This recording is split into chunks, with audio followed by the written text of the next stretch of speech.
Good afternoon. Today I will be presenting a fascinating and often overlooked aspect of child psychotherapy, the phenomenon of cheating in children's structured games. This presentation will capture some diverse perspectives on this issue, and the conclusions could contribute to both clinical psychologists and health social workers and all those who are working with pediatric populations. When we're exposed to children who cheat while playing in therapy settings, we know it's more than just rule breaking. It allows us to witness some valuable insights about the psychological state of those children. These behaviors of cheating can reveal us underlying emotional struggles that they are having, also their coping mechanisms and patterns that they have adopted through their close environments. And if we could understand it and properly interpret these behaviors, we can also improve our assessment and intervention strategies, especially in healthcare settings where complex behaviors may indicate deeper emotional challenges or even developmental issues.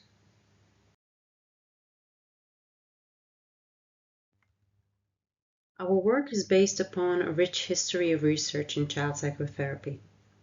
I'll briefly touch on three seminal works that formed the foundation of our approach. First, there is Loomis's study from 1957. It was really groundbreaking, and it demonstrated how a simple game of checkers could reveal complex psychological dynamics in children. His work showed that the way children play games could actually be used as a window into children's inner worlds. Another important foundation was Winnicott's work from 1971. His work wasn't especially focused on cheating, but it was emphasizing the crucial role of play in child development and psychotherapy. His theories provided a rich framework for understanding the psychological significance of play and also the game behaviors. Also at that period in 1970, Mix's paper was directly addressing cheating behaviors. He was trying to create a deeper understanding of psychological motivations, which are lying underneath the behavior itself.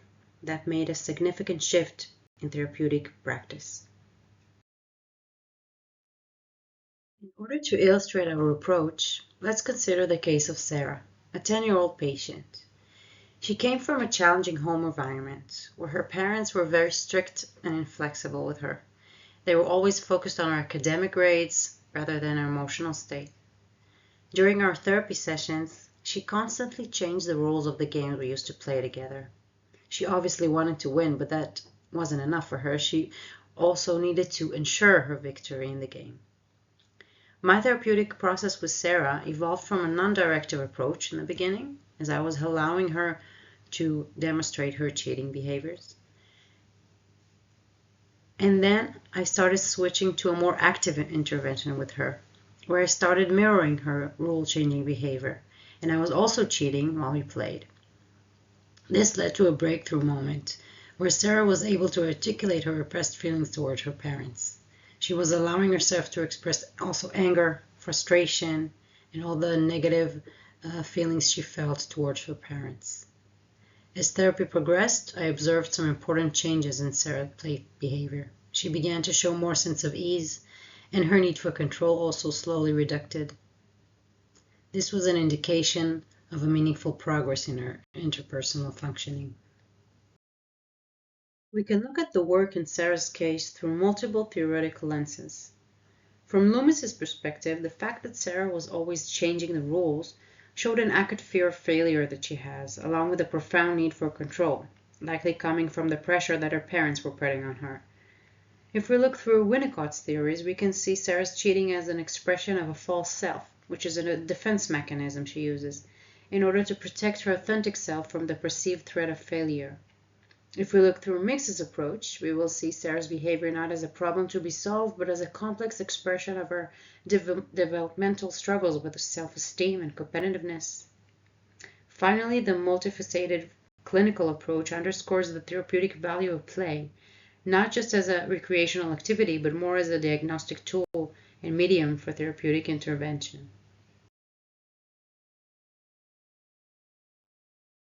After we talked about these foundational theories, we will now discuss some modern approaches that extended our toolkit for addressing cheating behaviors. We now integrate CBT, which stands for Cognitive Behavioral Therapy, along with attachment, neurodevelopmental frameworks, and traditional psychodynamic play therapy. This integration uses cheating as a source of clinical information, and by that it opens up the opportunity for change and growth. There's also EDT, which is an experiential dynamic therapy for children. It employs tools like Mallin's triangles, and it opens a visual representation of the child's internal struggles, conflicts, patterns. After we have that four-stage model, which has been developed for children with early relational trauma, progressing from traumatic to symbolic play in the sessions. This model focuses on developing security and encouraging healthy dynamics through interpretations. The last two approaches are basically integrative models, the MBTC, mentalization-based treatment, and RFPC, regulation-focused psychotherapy. It combines play-based and structured interventions to improve reflective functioning and emotional regulation. So as you can see, the evolution of the therapeutic approaches regarding cheating, it reflects a shift towards the more integrative understanding of children's psychological processes from a comprehensive perspective. To conclude our work, I would have to mark the importance of looking at cheating as a valuable indicator of underlying psychological needs rather than simply as problems to be corrected. If we come from a position of curiosity and empathy towards these so-called negative behaviors of cheating, we can create a more effective therapeutic environment for those children who come to us for therapy. This approach aligns with holistic practices in clinical and health social work that aspires to understand the child as a whole rather than focusing solely on the symptom reduction. By interpreting cheating behaviors through this lens, we can improve our alliance with the patients and provide a more nuanced framework for assessment and intervention in our clinic.